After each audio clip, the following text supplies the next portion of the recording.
பாருங்கள், இதுதான் அண்டக்குளம் வேப்படி முக்கங்கிறது. இந்த டேங்கில் தான் தண்ணி ஏறி அண்டக்குளத்துக்கு வாழ்வாதாரமாக வந்துக்கிட்டு இருக்கும். அது முதல்ல வந்துச்சு வாரத்துக்கு 2 வாட்டி.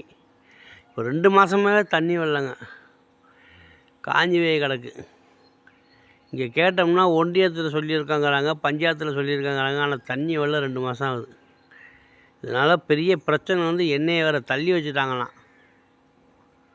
தண்ணி நான் கேட்க போவோம் என்ன, இதுக்கு வந்து யாருமே ஒரு ஸ்டெப் எடுக்கிறது இல்லை. நாங்களும் பல முயற்சி பண்ணிட்டோம். என்ன, இந்த அண்டக்குளத்துக்கு தண்ணி இல்லாமல், அதுவும் இந்த மாதம் பார்த்திங்கன்னா நோன்பு மாதங்க. எல்லோரும் ஒன்றா சகோதரத்தமாக பழகினாலும் நம்ம நோன்பு வைக்கிறாங்க. இந்த மாதம் அறவே தண்ணி இல்லை. தண்ணி இல்லாமல் பெரிய போராட்டமாக இருக்குது. எல்லாம் படை திரண்டு மூட்டாமுட்டி பாறையை நோக்கி போய்கிட்டு இருக்காங்க.